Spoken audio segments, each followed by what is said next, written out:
제발 모든 것을 상처라고 말하지 말 것. 스마트폰에는 정말 묘한 중독성이 있다.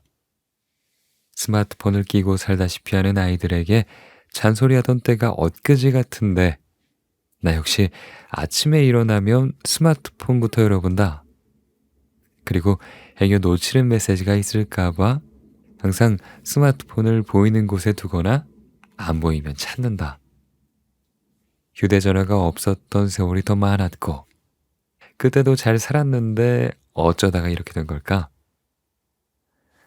스마트폰이 없으면 답답하다는 느낌이 들 때마다 새삼 그 중독성에 놀라곤 한다.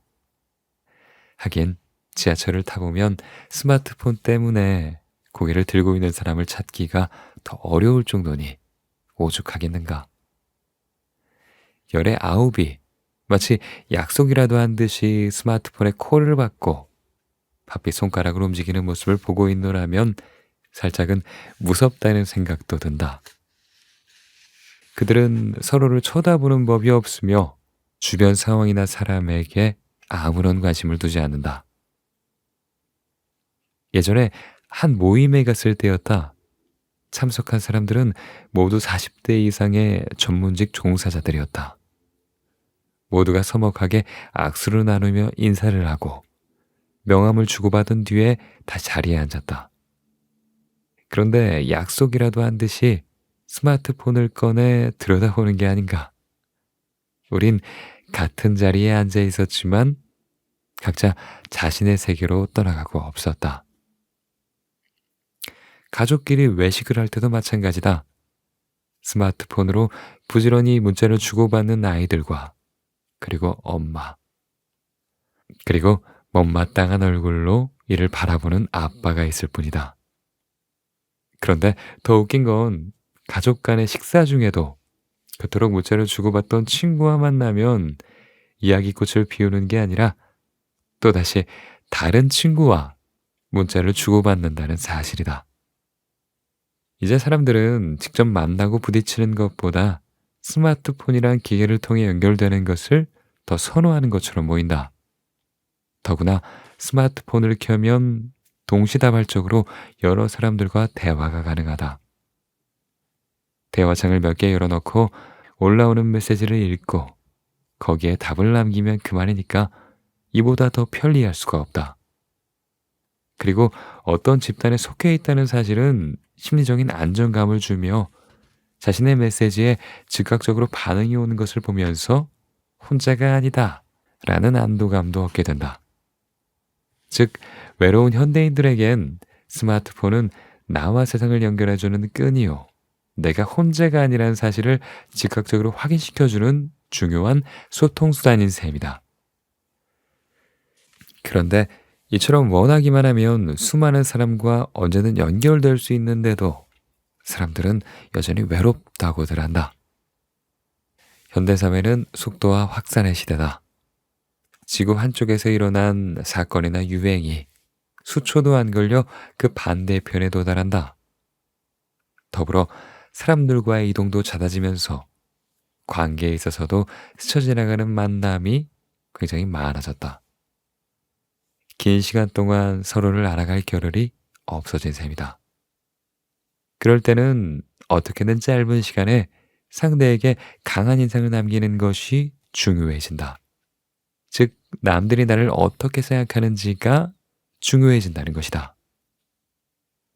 게다가 요즘 아이들은 아주 어려서부터 어린이집이나 유치원에 맡겨져서 자란다. 바쁜 부모들은 아이의 양육을 다른 사람의 손에 맡기면서 아이가 다른 사람들과 잘 지내는지 항상 체크한다. 아이들이 일찍부터 타인에게 자신이 어떻게 보일지 그것에 민감해지는 이유다. 그런데 남들이 나를 어떻게 생각하느냐가 중요해질수록 삶은 매우 불안정해진다. 자신의 생각이나 느낌에 대한 확신이 줄어들고 자꾸 타인의 시선에 민감하게 반응하게 되고 타인의 요구에 순응해야 할 것 같은 상태에 놓이기 때문이다. 이제 사람들은 타인을 절대적으로 필요로 하면서도 타인의 평가를 두려워하고 동시에 자신을 통제하는 타인에게 분노하며 가까이 하고 싶어 하지 않는 딜레마에 빠지게 되었다. 게다가 언제든 나에게 등을 돌릴지도 모를 그 타인을 어떻게 믿겠는가? 그 결과 사람들은 누구도 믿지 못하게 된다. 사랑하는 사람도 언제 마음이 돌아설지 모를 일이다. 그러니 언제든 헤어질 준비를 하고 살아야 한다. 그가 떠나도 내 삶에는 아무런 여파가 없도록 말이다. 그래서 어느 누구도 깊이 알려고 하지 않는다. 순간순간 보이는 이미지와 그때그때 느끼는 감정을 더 중요시하고 피상적이고 어떠한 리스크도 감수할 필요가 없는 관계만 선호할 뿐이다. 그렇기 때문에 현대의 젊은이들은 겉으로는 화려하고 세련되어 보이지만 실은 매우 공허하고 외로움이 많다. 더구나 상처가 났을 때 곁에서 진심으로 걱정해주고 약을 발라줄 사람이 없다는 사실이 그들을 더 외롭게 하고 더 상처에 예민해지도록 만든다. 상처받기 싫어서 어느 누구도 깊이 만나고 싶지 않은데 그럴수록 더 상처에 취약해지는 그런 아이러니한 상황에 직면하게 된 것이다. 상처 없는 삶이란 건 없다. 그리고 우리는 상처에 직면해 그것을 이겨내려고 애쓰면서 조금씩 단단해져 간다. 굳은 쌀이 박이면 소소한 아픔들은 그냥 넘길 수 있게 되는 것처럼 말이다. 그리고 굳은 살이 있어야 더 큰 상처가 왔을 때도 그걸 이겨나갈 힘이 생긴다. 하지만 상처를 계속 피하게 되면 굳은 살이 생기기는커녕 아주 조금만 찔려도 죽을 것처럼 아파하게 된다. 상처 자체에 취약해지는 것이다. 그렇게 되면 일상생활 자체가 버거워진다. 살다 보면 갑자기 징검다리를 만나기도 하고 가시덤불과 마주치기도 한다. 그러나 그것은 상처가 아니다. 누구나 겪는 흔한 과정일 뿐이다. 하지만 상처에 예민하게 반응하는 사람들은 그것조차 상처라고 여기고 어떻게든 피하려고 만든다. 징검다리는 건너면 될 일이고 가시덤불은 조심조심 헤치며 나아가면 될 일인데 말이다. 예를 들어 상사에게 야단을 맞았다고 해보자. 업무상 실수에 대한 지적을 한 것인데 그것을 상처라고 말하는 사람들이 있다. 그건 상처가 아니다.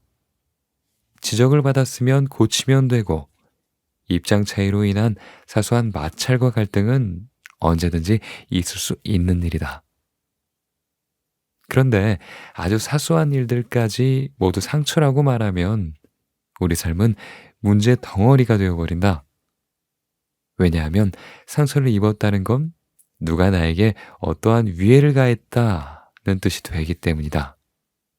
즉, 상대방을 가해자로, 나를 피해자로 만들어버린다. 그것은 일어나서는 안 될 일이 일어난 것이고 정신적인 치료가 필요한 일이 되어버린다. 내가 조금만 노력하면 고치고 해결할 수 있는 일들이 내 힘으론 해결 불가능한 문제로 그렇게 변해버리는 것이다. 상처는 우리가 무언가를 절실히 원하기 때문에 받는 것이다. 무언가를 원하는데 그게 내 바람대로 되지 않을 때 상처받았다고 하는 것이다. 그러니 내가 원하는 게 정말 합당한 것인지부터 생각해 볼 필요가 있다. 누군가에게 문자 메시지를 보냈는데 답장이 금방 안 온다는 이유로 냉큼 상처 입었다고 말하는 것은 아주 나쁜 습관일 뿐이다. 샤워를 하다가 보면 문득 팔에 긁힌 자국을 발견할 때가 있다. 언제 긁혔는지도 모를 자국을 보면서 그제야 어디서 이랬지? 생각한다. 그런데 그때뿐이다. 시간이 지나면 자국은 없어지게 마련이고 나도 그냥 잊어버리게 된다. 어쩌면 현대인들이 무분별하게 상처라고 말하는 일들이 그 자국일 수도 있다. 그러니 스쳐 지나가고 그냥 넘어갈 일까지 굳이 상처라고 말하며 인생을 복잡하게 만들지 않았으면 좋겠다. 상처와 상처가 아닌 것을 구분짓는 것, 그것은 어쩌면 상처로부터 자유로워지기 위한 첫걸음인지도 모른다.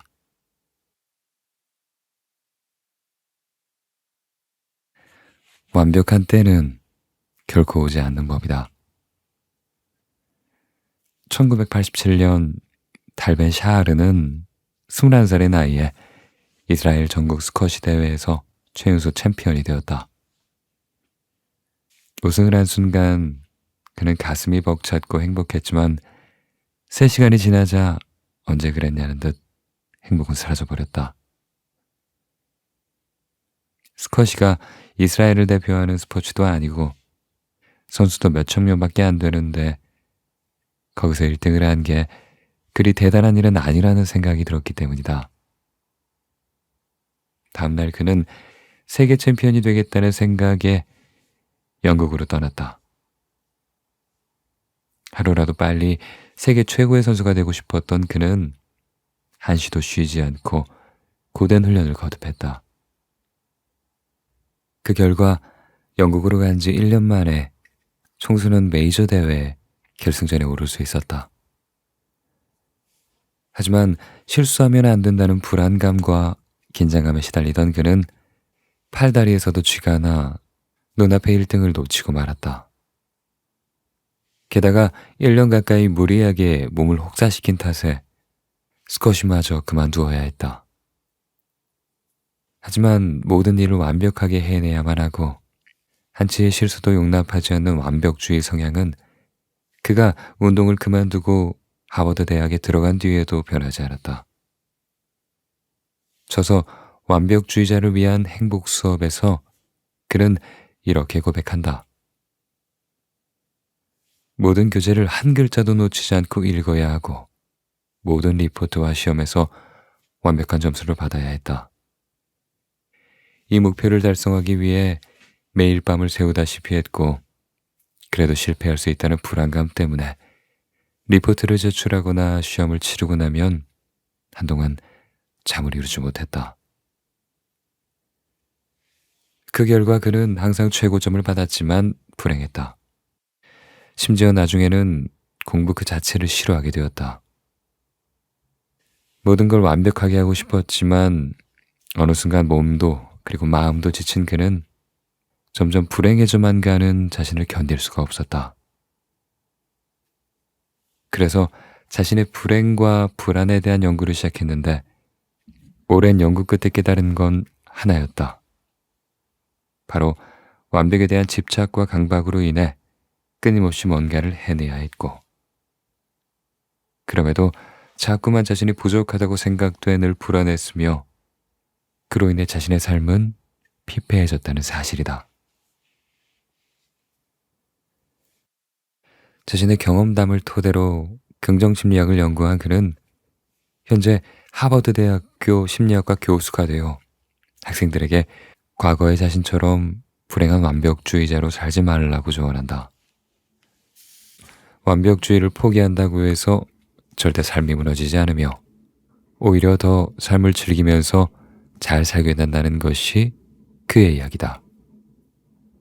나는 그의 말에 10분 동의한다. 실패나 실수를 용납하지 못하는 완벽주의자들은 사는 재미를 모른다. 매일같이 높은 목표를 세워놓고 그것을 달성하기 위해 오늘을 다 바치기 때문이다. 목표를 이루지 못했는데 도중에 삶을 즐긴다는 건 그들에게 있어서는 정말 이제 있을 수 없는 일이다. 놀고 싶지만 내일 볼 시험을 걱정하느라 놀지 못하는 학생처럼 말이다. 문제는 완벽주의자들에게는 매일이 시험이라는 데 있다. 심지어 그들은 매일 100점을 맞고 싶어 한다. 그들에게 아이고 조금 실수할 수도 있죠. 뭘 그래요? 라고 말하는 건 신뢰다. 그들은 자신이 조금이라도 실수를 하면 사람들에게 바로 외면당하고 돌이킬 수 없는 치명타를 입을 것이다 라고 생각하기 때문이다. 그래서 그들은 실수하지 않기 위해 완벽한 준비를 꿈꾼다. 대학교에 입학 전에 대학교에서 필요한 모든 것을 준비하고, 취업 전에 회사에서 필요한 것들을 다 준비하고, 엄마가 되기 전에 엄마가 될 준비를 마치고 싶어 한다. 결혼하려면 아파트가 마련되어 있어야 하고, 경제적 능력 없이는 애를 낳아서도 안 된다고 생각한다. 하지만 그들이 이럴 땐 어떡하지? 저럴 땐 또 어떡하지? 하면서 경우의 수를 따질수록 준비할 목록은 더 늘어나고, 그에 대한 대비책을 세우느라 결국 아무것도 하지 못한다. 계속 준비만 하다가 결국 인생을 다 보내는 것이다. 그런데 모든 것이 완벽하게 준비되어야 움직일 수 있다고 생각하면 한 발자국도 움직이지 못한다. 내일 당장에 어떤 일이 벌어질지 모르는데 그 모든 위험성을 예측하고 또 예방해 놓는 것은 불가능에 가깝기 때문이다. 운전면허의 필기시험은 60점 이상이면 통과인데 하나라도 틀리면 안 된다 라는 강박에 시달리며 시험을 준비하는 사람과 아니 뭐 60점만 넣으면 되지 하는 사람의 준비 과정은 다를 수밖에 없다. 그런데 여기서 중요한 사실은 60점만 넘으면 똑같이 필기시험을 통과한다는 것이다. 그러니 굳이 하나라도 틀리면 큰일 날 것처럼 불안에 떨면서 그렇게 시험을 준비할 필요는 없다. 어쨌든 60점만 넘으면 되는 건 아닌가. 그렇다. 인생도 마찬가지다. 아무리 준비를 한다고 해도 완벽한 준비란 건 있을 수 없다. 회사가 원하는 스펙을 다 채우려다 보면 30을 훌쩍 넘겨도 취업하기가 어렵고, 꼭 내 집 마련을 한 뒤에 결혼을 하려고 하면 언제 결혼할 수 있을지 까마득하게만 느껴진다. 그러니 더 이상 완벽한 때를 기다리지 말고 60%만 채워졌다 생각되면 길을 나서보라. 어느 날은 한 후배가 한숨을 푹 쉬면서 나에게 이런 이야기를 했다. 집에 없는 게 너무 많아요. 신접 살림을 차렸는데 정신없이 결혼하다 보니까 빠뜨린 게 너무나도 많다는 것이다. 사야 할 건 많은데 돈은 부족하고 그래서 속상하단다. 그릇 하나도 왜 이렇게 비싸냐며 한숨을 쉬는 그녀에게 내가 그랬다.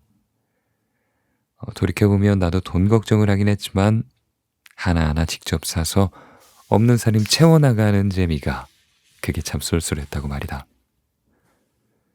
과일 칼이 없어서 큰 칼로 과일을 깎아먹고 밥 주걱이 없어서 숟가락으로 밥을 뜨며 웃던 기억. 이거 살까? 저거 살까? 고민하다가 돈이 없어 비싼 건 못 사고 싼 거 샀다가 후회했던 기억. 큰맘 먹고 비싸게 주고 샀는데 먼지만 풀풀 날리는 가구를 보며 골머리 앓던 기억 등등. 그렇게 살림살이를 마련하며 생긴 추억도 한가득이다. 가구 몇 점 없다고, 그릇 몇 개 없다고 죽는 건 아니다.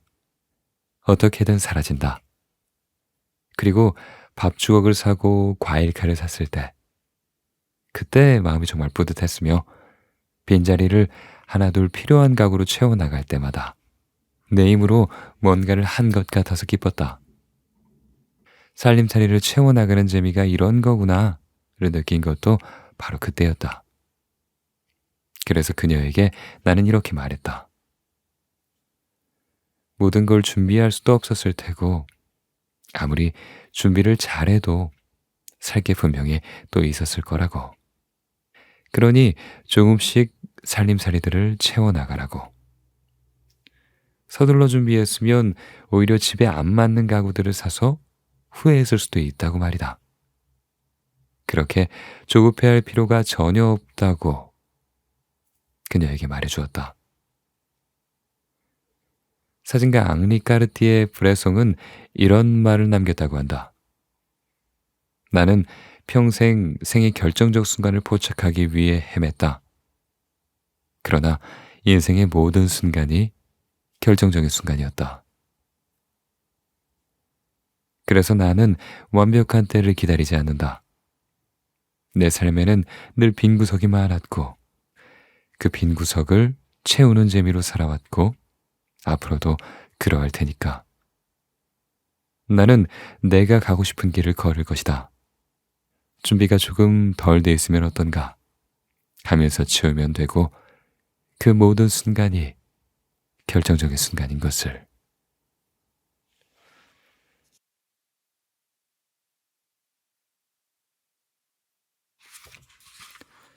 원하는 삶을 산다는 것의 진짜 의미. 이 지구상에는 명령을 받는 걸 아주 싫어하는 동물이 두 종류 있다. 하나는 청개구리이고 다른 하나는 우리 인간이다. 동화에서 나오는 청개구리는 엄마 개구리가 동쪽으로 가라고 하면 서쪽으로 가고 앉으라고 하면 일어선다. 사람도 마찬가지다.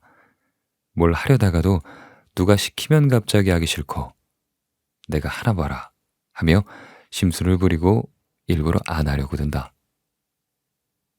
어릴 적 책상에 앉았는데 공부해라 라는 엄마의 말에 에이 안 해 하며 책을 덮어본 사람들은 무슨 말인지 잘 알 것이다. 누군가 시키면 하기 싫어지는 데는 이유가 있다. 사람들은 자신의 삶에 대해 주도권을 갖고 싶어 하는데 명령을 받으면 그 주도권을 남에게 빼앗긴 듯한 기분이 들기 때문이다. 그래서 사람들은 타인이 명령을 내리고 통제를 가하면 그것을 자꾸만 벗어나고 싶어 한다. 이거 좀 봐봐. 나는 네가 시키는 대로 하는 그런 사람이 아니야. 난 내가 선택하고 또 결정할 수 있어. 라고 말하고 싶은 것이다. 사실 자율성은 인간의 중요한 본능적 욕구 중 하나이다. 타인의 간섭과 침입을 막고 내 영역을 지켜서 인생의 주인공이 되고자 하는 것이다. 인간이 태어나서 처음 하는 의사 표현도 바로 싫어 혹은 아내이다. 갓난아이는 배가 부르면 아무리 입에 우유를 넣어주어도 고개를 돌리고 뱉어버린다.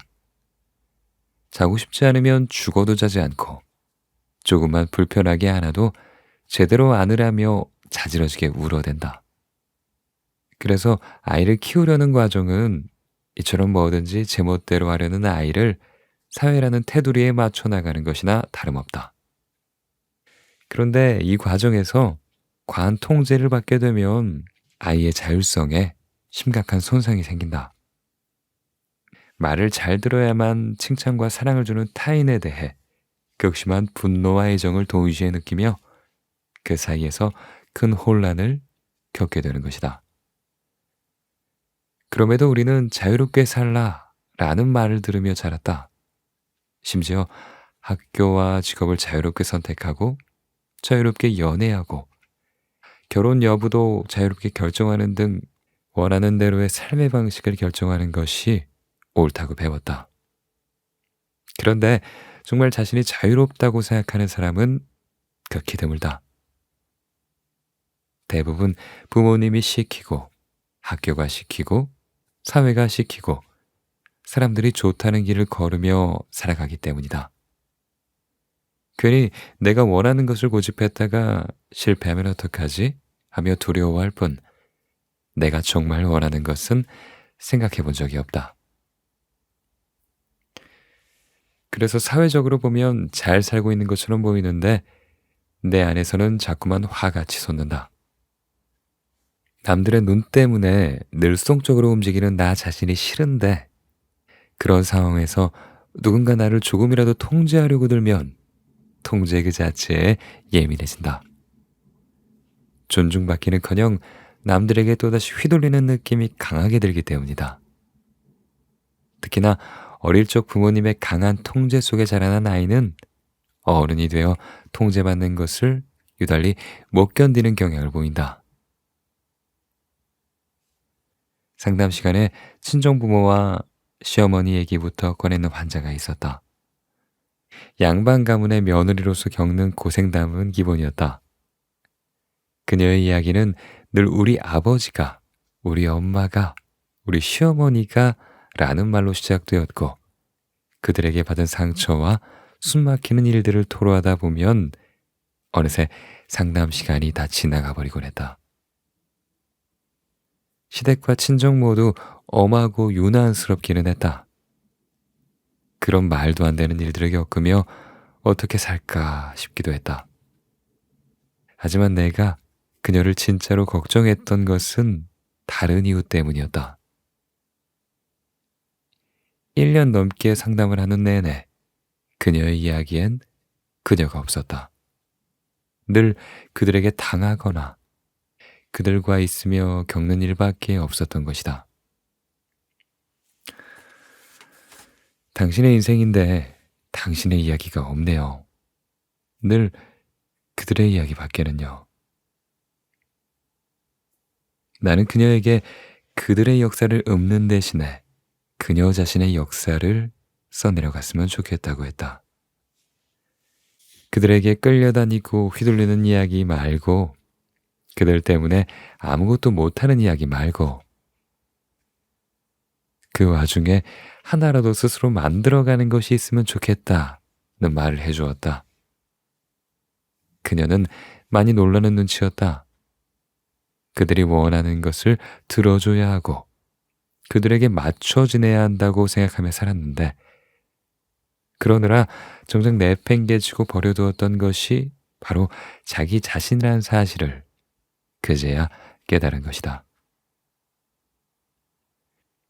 그 그녀는 진료 시간에 그들의 이야기를 줄여나가기 시작했다. 대신 그 시간에 자신이 하고 싶은 일을 말하기 시작했다. 그러기를 2년. 그녀에게서 반가운 소식이 들려왔다. 조그만 카페를 하나 차렸다는 이야기였다. 물론 친정과 시댁 문제가 풀린 건 아니었다. 너는 내 딸이고 내 며느리니까 당연히 내 뜻을 따라야 한다. 라는 그들의 목소리가 줄어든 것도 아니었다. 상황은 변한 게 없었다. 다만 바뀐 건 그녀의 생각이었다. 그녀가 그들의 역사 대신 자신의 역사를 써내려가기로 그렇게 마음먹은 것이었다. 자신의 역사를 써나간다는 것. 그것은 인생을 주체적으로 살아간다는 뜻이다. 누가 나를 함부로 대하고 나를 자신의 뜻대로 좌지우지하려고 해도 그에 휘둘리지 않고 살아간다는 의미다. 친정 부모의 횡포와 시부모의 말도 안 되는 요구를 애써 이해하려고 노력하는 대신 적당히 거절할 건 거절하고 들어줄 건 들어주는 식이다. 그들에게 휘둘려서 내 소중한 에너지를 다 써버리는 대신에 그것을 카페를 운영하고 내 삶을 살아가는데 투자하는 것이다. 그래서 난 남들에게 휘둘리지 않고 인생을 어떻게 살아가야 하느냐 라고 묻는 사람들에게 이렇게 말한다. 통제 소재를 내 안으로 가져올 것. 저 사람들이 원하는 것에 내가 맞춰가는 게 아니라 내가 해야 할 일이기 때문에 내가 그 일을 해주는 것이라고 생각하라는 것이다. 그러면 하기 싫은 일을 할 때조차 시키니까 어쩔 수 없이 하는 게 아니라 내가 하는 거다. 내가 빨리 해주고 넘어가 버리는 거다. 라고 생각하게 된다. 즉, 내가 그 일의 주체가 되고 주인이 되는 것이다. 세상에는 내가 하기 싫어도 해야 되는 일들이 너무나 많다. 회사에 갈 때 즐겁고 재미있으면 입장료를 낼 것이다. 하지만 우리는 입장료를 내는 대신에 월급을 받는다. 그 대가로 하기 싫은 일을 해야만 할 때도 있다. 그런데 가족들만 아니었어도 내가 이 회사에 다니진 않았을 텐데 라고 생각하면 일의 주인이 되는 게 아니라 일에 질질 끌려다니는 피해자가 되고 만다. 하지만 내가 해주는 거다 라고 마음을 먹고 하기 싫은 일을 빨리 해치우면 나머지 시간에 내가 원하는 사람을 만날 수 있고, 원하는 여행을 갈 수 있고, 원하는 취미 생활을 할 수가 있다. 인간관계도 이와 마찬가지다. 꼴도 보기 싫은 사람이 있는데 내가 그에게 맞춰줘야 하는 상황이 되면 누구나 스스로를 아주 비굴하고 초라하게 느낀다. 그런데 그럴 때도 그 사람이 원해서 웃는 게 아니라 내가, 바로 내가 이 상황을 원만하게 넘기기 위해 웃어주는 것이다 라고 마음먹어보라. 어떤 상황에서든 주체를 나 자신으로 가져오란 말이다. 그래서 난 회식 자리에서 말도 안 되는 상사의 농담에 죽어도 웃어주는 짓은 못하겠다 라고 말하는 환자에게도 이렇게 말했다. 까짓 거 그냥 웃어주면 좀 어때요? 중요한 건 지금 당신이 인생을 놓고 봤을 때 중요하지 않은 사람에게 굉장히 많은 에너지를 쓰고 있다는 거예요. 상사 때문에 화를 내고 있고, 상사를 볼 때마다 꽤나 불편해하고, 그에 맞춰주는 사람들에게 분노하는 거에 당신의 에너지를 다 써버리고 있어요. 그렇게 에너지를 다 써버리기엔 인생이 너무 아깝지 않나요? 그게 정말 당신이 원하는 삶은 아닌 것 같은데요. 물론 말도 안 되는 상사의 농담에 웃어주는 게 쉽지 않은 일이면 충분히 이해를 한다. 비굴한 느낌을 쉽게 지울 수 없다는 것도 안다. 하지만 그렇다고 상사를 탓하고만 있으면 문제는 더 꼬일 뿐이다. 설령 그 사람 때문일지라도 문제의 원인을 확인하는데 집중하지 말고 문제를 어떻게 풀어야 할지 생각해보자. 그 어떤 억울한 일을 당했더라도 그걸 해결해야 할 사람은 바로 나다. 부모도, 가족도, 배우자도 이는 해결해 주지 못한다. 그러므로 다른 사람을 탓하기 전에, 남 탓하기 전에 문제를 해결할 사람이 나밖에 없다는 사실을 받아들일 필요가 있다.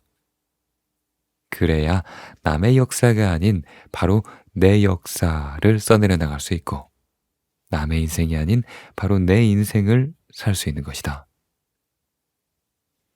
하기 싫은 일과 하고 싶은 일, 꼴도 보기 싫은 사람과 오래도록 같이 하고 싶은 사람 사이에서 생기는 수많은 일들을 주체적으로 해결하고 또 조율하며 살아가는 것. 그것이야말로 진짜 어른의 삶이 아닐까. 지금껏 살면서 가장 후회하는 일. 오래전의 일이다. 한 시골 할머니가 진료를 받으러 와서는 한참 동안 주위를 두리번거리더니 조심스럽게 나에게 물었다. 근데 원장님은 안 계세요? 아니, 내가 원장인데 왜 갑자기 그런 질문을 하는지 싶었다. 알고 보니 내가 버젓이 흰 가운을 입고 있어도 할머니 눈에는 의사로 보이지 않았던 것이다.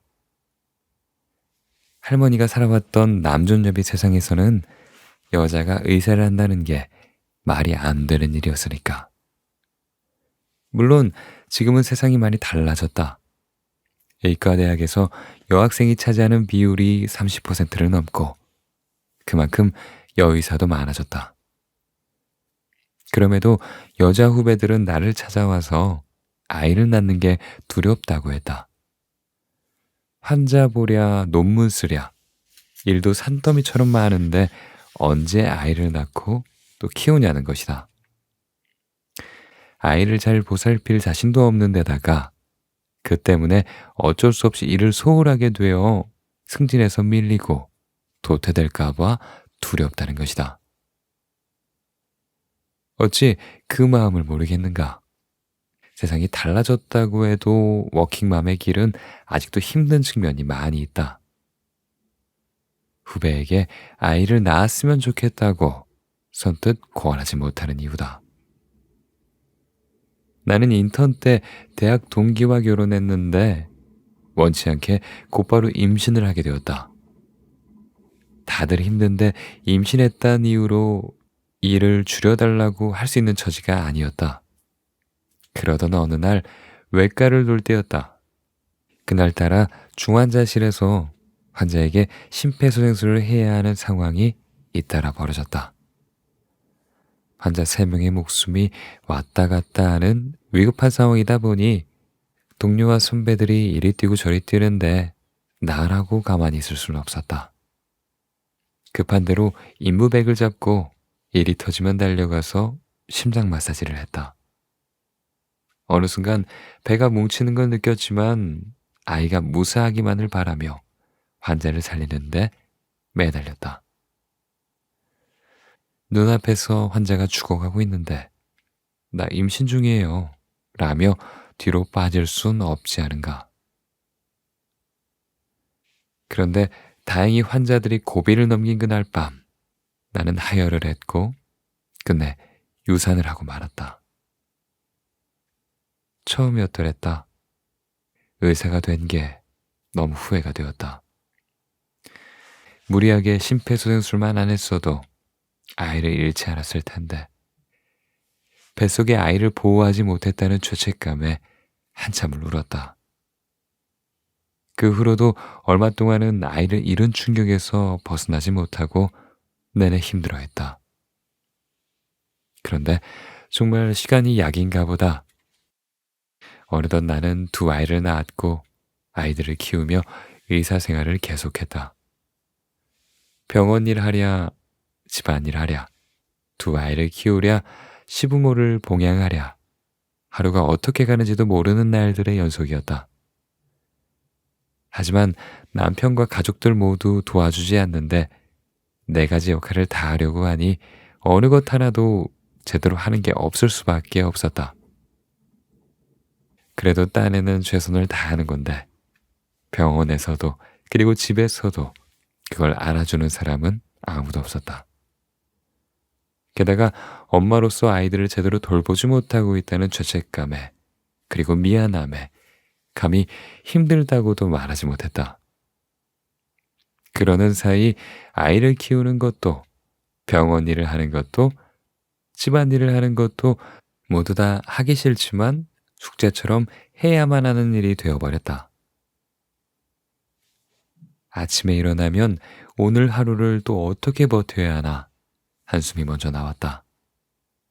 어느 순간 난 그렇게 웃음을 잃어버렸다. 왜 나 혼자 이 모든 것들을 감당해야 하나?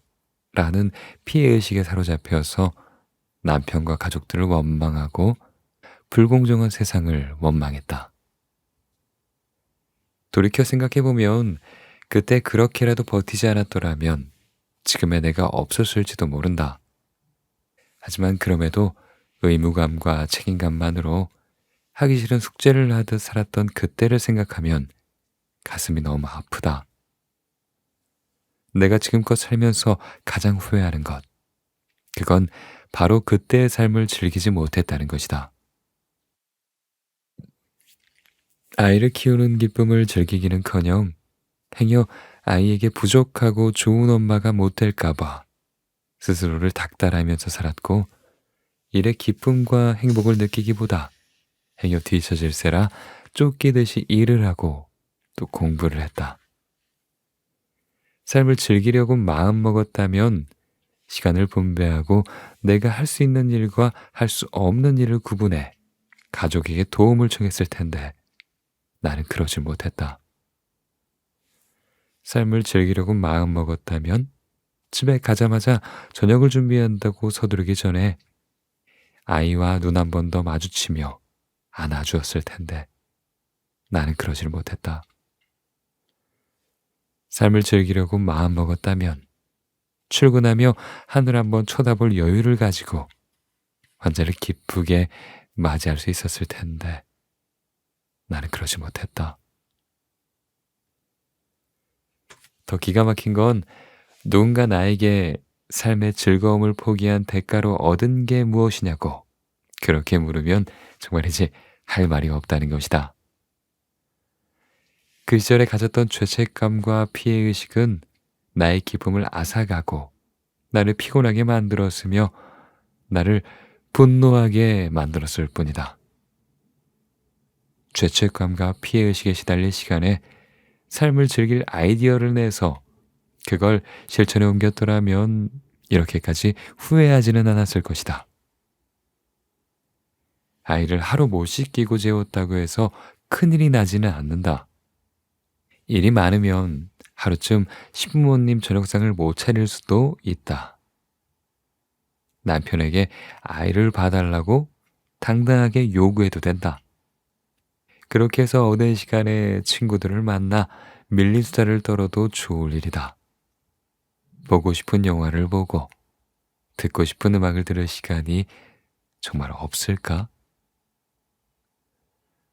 마음만 먹으면 끝없이 만들어낼 수 있는 것이 삶의 즐거움이다. 그냥 아무것도 하기 싫으면 아무것도 하지 않으면 될 일이다. 내가 아는 한 워킹맘은 너무 힘들고 지친 날에는 주차장에 차를 대고 1시간 좋아하는 음악을 들으며 가만히 앉아있곤 했다. 가족들에겐 차가 밀려 귀가가 좀 늦어질 것 같다는 거짓말을 하고서 말이다.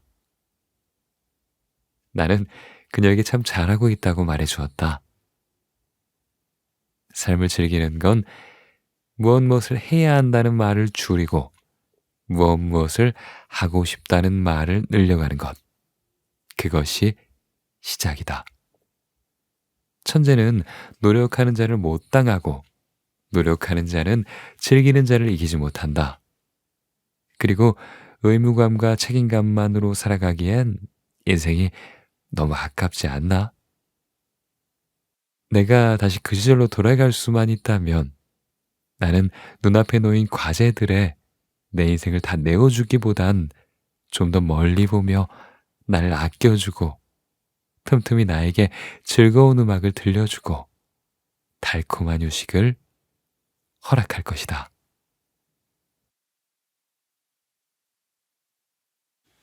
아무것도 하지 않는 시간이 반드시 필요한 이유.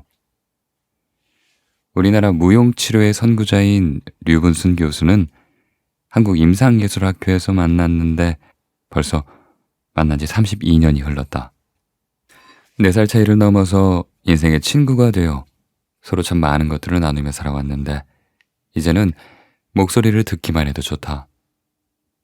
그런 류 교수와 내가 만나오면서 가장 많이 했던 말은 서로 쉬라는 얘기였다.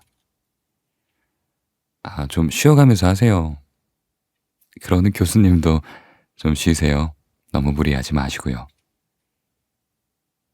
그렇게 둘 다 바쁘게 살았건만 나는 병에 걸리고 그녀는 건강하다. 아마도 그녀는 춤을 추었고 나는 춤을 추지 않았기 때문일 게다. 이 이야기는 내가 국제무용치료학회에서 발표 중에 농담조로 한 이야기다. 그러나 농담 속에 진담이 있다고. 이 말은 어느 정도 사실이기도 하다. 왜냐하면 일만 하는 것과 춤추면서 일하는 것은 엄연히 다르기 때문이다. 그만큼 휴식과 놀이는 우리의 삶에 있어 정말 중요한 비타민과 같은 요소이다.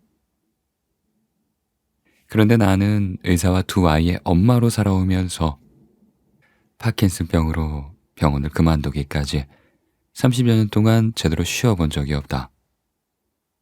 남들에게는 건강과 휴식이 그 무엇보다 중요하다고 말해왔지만 정작 나는 늘 너무 바빴고 시간은 부족했다. 그래서 돌봄이 필요한 몸을 노예 부리듯이 혹사했다. 일하느라 밥을 거르기 일쑤였고 때때로는 잠까지 줄였다. 몸을 마치 뇌를 쓰고 활동하기 위한 도구처럼 여겼던 것이다. 그렇게 쉬지 않고 계속 무리하면서도 나는 끄떡없을 거라 자신했다. 그래서 몸이 상하는 것조차 알아차리지 못했다. 1999년 밥을 조금밖에 못 먹고 글씨를 쓰는데 자꾸만 글씨가 작아지고 저녁이면 오른쪽 다리를 끌게 되고 사람들과 말을 하기 싫고 불안 증상까지 찾아왔는데도 그저 피곤해서 그럴 거라고, 좀 쉬고 운동하면 괜찮아질 거라고 생각했다. 물론 그건 핑계에 지나지 않았다.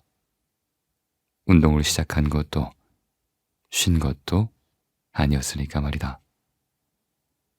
나는 늘 그런 식으로 나의 몸을 혹사했고 결국 파킨슨병 진단을 받았다.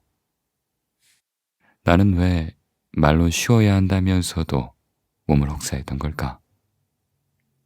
돌이켜보면 나는 그 어떤 일이든 내가 해야 한다고 생각했다. 아니, 솔직히 말하자면 직장에서든 집에서든 내가 없으면 안 된다고 생각했다. 내가 없으면 일이 잘 안 돌아가거나 잘못될 거라고 여겼던 것이다. 그래서 굳이 내가 하지 않아도 될 일까지 도맡아 하곤 했다. 정신없이 바쁘게 사는 것을 여기저기 나를 필요로 하는 곳이 많다는 증거라고 그렇게 생각해서 좋아하기까지 했다. 그래서일까? 과거의 나처럼 바쁘다라는 말을 달고 사람들을 만나면 왠지 더 안타깝다. 몸도 기계처럼 과하게 쓰면 고장이 나니까 몸을 아껴 쓰라고 해봐야 그들은 말을 흘려들을 게 뻔하기 때문이다. 그나마 워커홀릭인 남편은 내가 파킨슨병 진단을 받는 걸 보고 적어도 겁이 났는지 내 앞에서 이번 프로젝트만 끝나면 휴가 계획 세워볼게 라고 하지 않는다. 일은 해도 끝이 없으므로 그런 식이면 절대 휴식을 취할 수 없다는 사실을 본인도 잘 알고 있는 것이다. 지쳐 쓰러질 때까지 일하는데 길들여진 사람들은 삶에서 쉴 시간을 먼저 만들어 두어야 한다. 일을 하다가도 그 시간이 되면 무조건 휴식을 취하겠다고 작정을 하고 그에 맞는 계획을 미리 세워두어야 한다. 그럼에도 내가 1년 계획을 세울 때 휴가 계획 먼저 세우라고 하자 남편은 어떻게 그럴 수 있느냐며 반문했다. 언제 무슨 일이 일어날지 모르는데 함부로 자리를 비울 수 없다는 것이다. 나는 남편에게 말했다. 당신 없어도 병원 잘 돌아가요. 그러다 현대인들은 아무것도 안 하는 시간이 없다. 끊임없이 뭔가를 한다. 남들보다 더 빨리 가지는 못해도 뒤처지기는 싫기 때문이다. 스마트폰으로 정보를 검색하고 인터넷 뉴스를 보고 버스나 지하철에 앉아서도 끊임없이 무언가를 보거나 또 듣는다. 그야말로 쉴 새 없이 정보들을 접하는 것이다. 그처럼 잠들기 직전까지 계속되는 자극으로 인해 뇌는 어느 순간 과부하에 걸려 두통을 호소한다. 뇌가 더 이상 자극을 받아들이지 못하는 것이다. 그럼에도 우리는 스스로에게 멍 때릴 자유를 허락하지 않는다. 불안함 때문에 아무것도 안 하는 것을 견디지 못하기 때문이다. 하지만 밥을 먹으며 수호할 시간이 필요하듯이 뇌도 쉴 시간이 필요하다. 여태까지 들어온 자극이나 머릿속에 쌓인 정보들이 소화될 시간이 있어야 한다. 뇌는 쉬는 시간에 산발적으로 흩어져 있는 자극과 정보들을 내적으로 재배열하고 통합해 어떤 건 걸러내고 어떤 건 의미를 두는 등 그렇게 사고를 형성한다. 그런데 뇌가 쉬지 못하면 끊임없이 자극에 반응하느라 금세 지쳐버린다.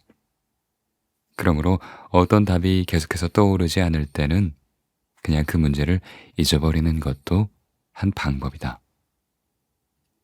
뇌가 그 문제에 대한 여러 가지 정보들을 통합할 그런 시간을 필요로 하는 것일지도 모르기 때문이다. 나는 영화를 보고 영화 평을 쓸 때 꼭 2번을 본다. 한 번은 아무 생각 없이 보고 느낀다. 뭔가 말할 만한 내용이 있다 싶으면 한 번 더 보는데 막상 글을 쓰려고 하면 잘 써지지 않을 때가 많다. 그런데 일주일이나 열흘 정도 지나면 어느 순간 맞아. 그렇게 쓰면 되겠다 하고 글을 쓸 방향이 떠오른다. 나의 경험과 지식이 영화의 내용과 섞이고 통합되면서 주제와 방향이 잡히는 것이다. 만약 일주일 정도 문제를 잊고 뇌에게 그냥 쉬는 시간을 주지 않았다면 나는 결국 영화평을 제대로 쓰지 못했을 것이다. 몸도 뇌도 때로는 쉬어야 한다. 쉬지 않으면 시야가 좁아져서 평소에도 할 수 있는 적절히 확장된 수준의 사고를 하기가 어려워진다. 잠시 멈추어 선 시간에 우리는 그동안 경험한 것이 어떤 의미인지를 더 잘 이해하게 되고 올바른 방향으로 나아가고 있는지 확인할 수 있게 된다. 그러면 더 자신 있게 가고자 하는 방향으로 힘차게 나아갈 수 있다.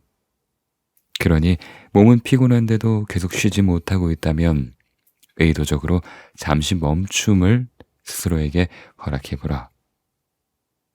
잠시 멈추는 시간을 가지면 가질수록 불안함은 줄어들고 더 크게 성장할 수 있을 테니 말이다.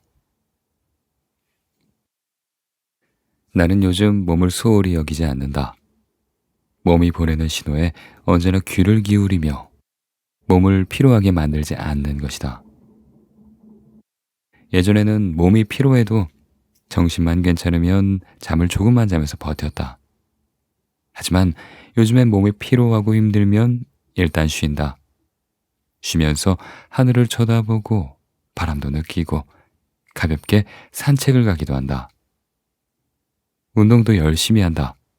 하루에 1시간은 운동할 시간을 비워놓는 것이다. 그러면 해야 할 일들 가운데 못하게 되는 일이 생기는데 그래도 괜찮다. 다른 사람이 나 대신 잡지에 들어갈 원고를 쓸 테고 다른 사람이 나 대신 강의를 할 것이다. 꼭 내가 안 해도 되는 일들이다. 그걸 안 하면 나중에 후회하지 않을까 했는데 다행히 아직까지 후회는 없다. 그리고 그렇게 아무것도 안 하는 시간을 가져야만 오히려 후회 없는 삶을 살 수 있다는 것을 이제는 안다. 그래서 나는 앞으로도 나에게 멍 때릴 자유를 굉장히 많이 허락할 작정이다.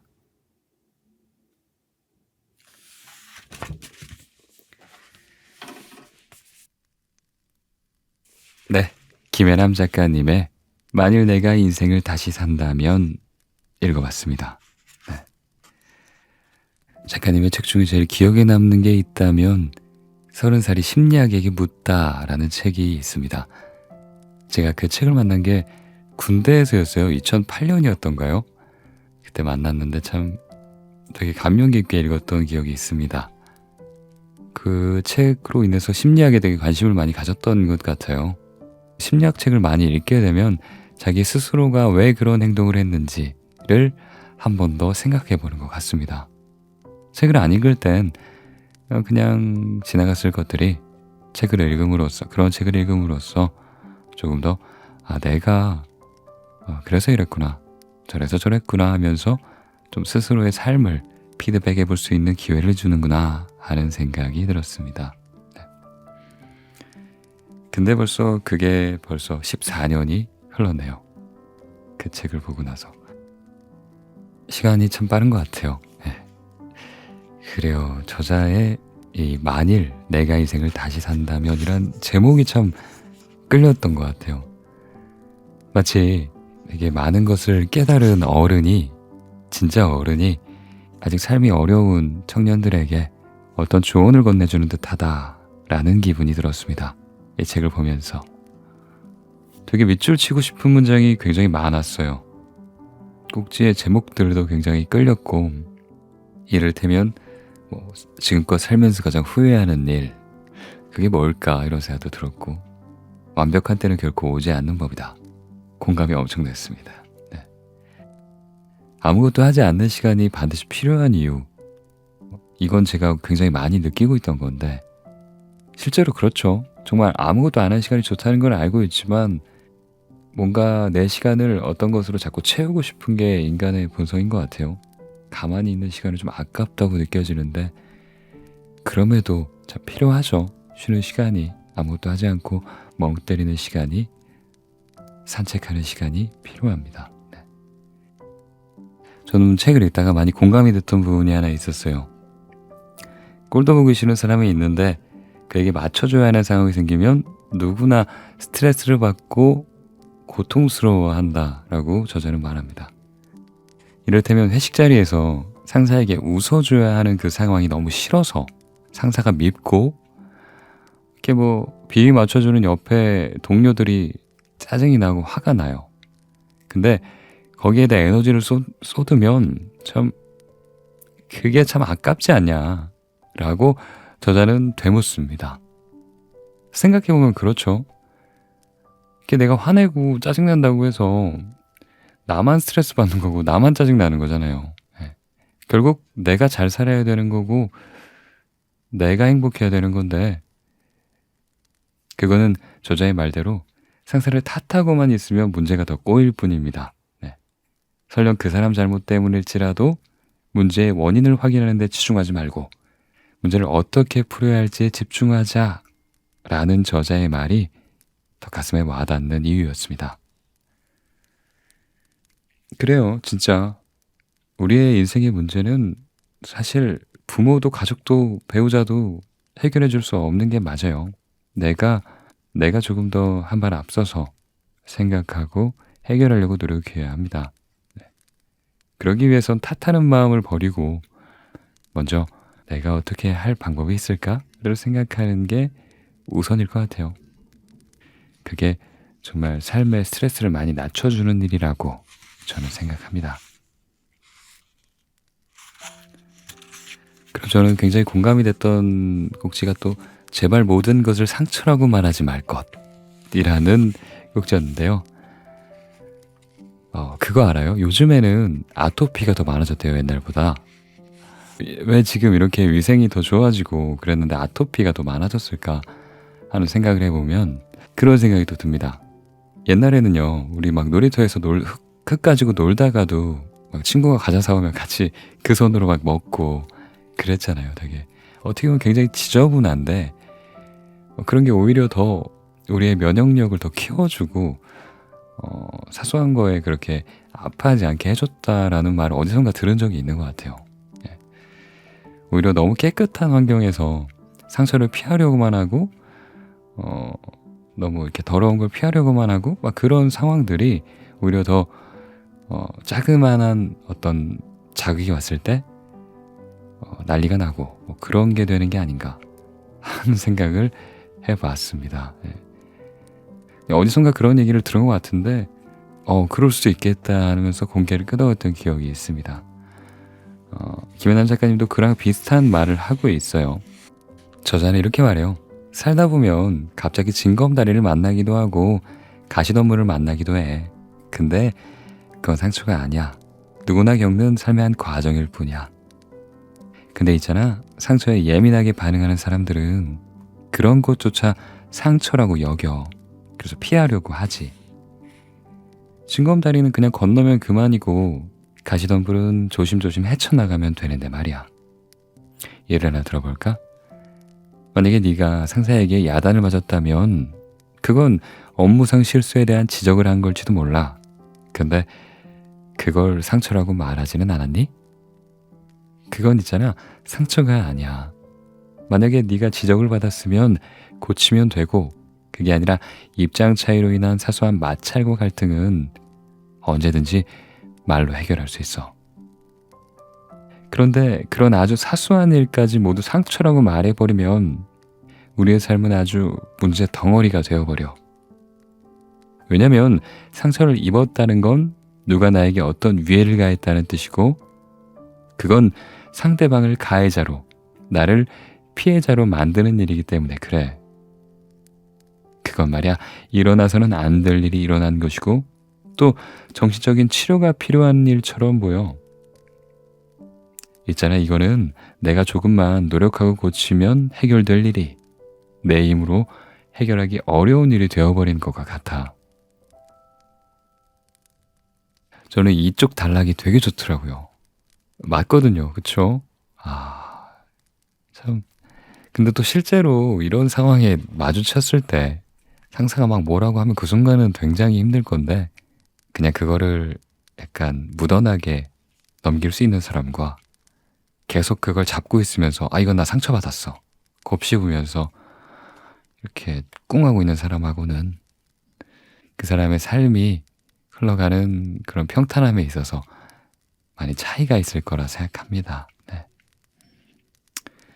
그래요. 문제는 해결할 수 있어요. 저자는 그런 말을 하는 것 같아요. 우리가 문제들은 참 많지만 우리가 그것들을 다 해결할 수 있다. 내 마음가짐을 좀 바꾸고 해도 좋아지는 것 참 많다. 우리가 상황은 바꿀 수 없지만 나는 바꿀 수 있지 않느냐. 이런 말을 이 책에서 많이 하고 있는 것 같아요. 음. 똑같은 걱정스러운 상황이 있는데 누구는 유쾌하게 살고 누구는 걱정하면서 산다. 그리고 걱정하는 사람들이 압도적으로 많은 건 당연한데 그럼에도 불구하고 이 순간순간을 좀 즐기며 살아보자 라는 말들을 하고 있습니다. 만약에 앞이 보이지 않는다. 앞으로 어떻게 사는 게 정말 잘 사는 건지 잘 모르겠다면 이 책을 한번 읽어보시는 게 참 도움이 될 것 같다 라는 생각이 들었습니다. 네, 오늘도 잘 주무시고요. 이번 주 일요일에 좋은 모습으로 만날게요. 저 들어가 보겠습니다. 잘 자요.